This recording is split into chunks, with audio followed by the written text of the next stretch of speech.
সকাল সকাল আম্মু ডাক দিয়ে বলতেছে খেতে পানি বেরিয়ে গেছে, ক্ষেতটা সাফ করে দিয়ে আয়।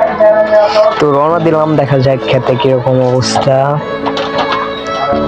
সারা রাত বৃষ্টি হয়েছে, খাই রে সব কিছু কেমন মাটি টাটি দেখেন ধুয়ে গেছে গা। যাই হোক, বৃষ্টি পরে সুন্দর লাগতেছে, সবকিছুই গাছের পাতাটা সব সবুজ সবুজ লাগতেছে দেখেন। আর আমার ক্ষেত বেশি দূরে না, আমাদের বাড়ির পাশেই। যাইতেছি, দেখা যাক খেতে যে কত পানি পাচ্ছে। আল্লাহ, এত পানি দেখেন ভাইয়া। ওই যে আমার ক্ষেত, ওই যে প্রত্যেকটি খেতে দেখেন কত পানি ভিজে গেছে।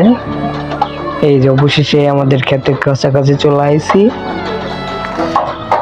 আল্লাহ জানে ক্ষেতের কি অবস্থা। ধান কাটছে কালকে আব্বু, 2 বিঘা ক্ষেত একসাথে কাটা হয়েছে।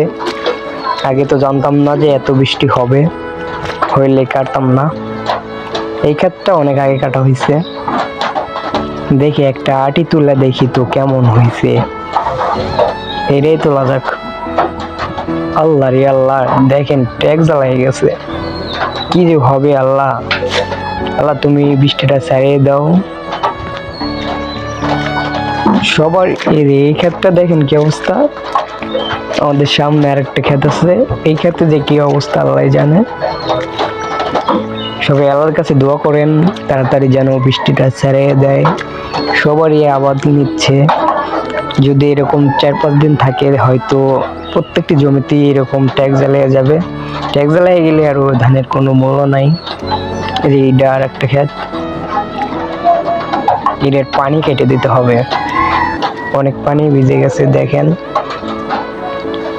সবাই দোয়া করবেন আল্লাহর কাছে তাড়াতাড়ি যেন বৃষ্টিটা ছেড়ে যায়। আর সাথে থাকেন, দেখেন আইল কেটে দিতে হবে। এই জায়গায় পানি ভিজে আছে অনেক, এটি কেটে দিলাম।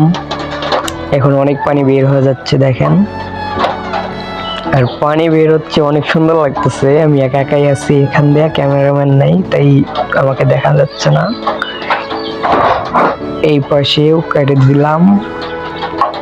এই দেখেন এখান দিয়ে তো একদম ভরপুর পানি হয়ে গেছে, কখন পানি আটি ভাইসা চলে যায় নাকি আল্লাহ জানে।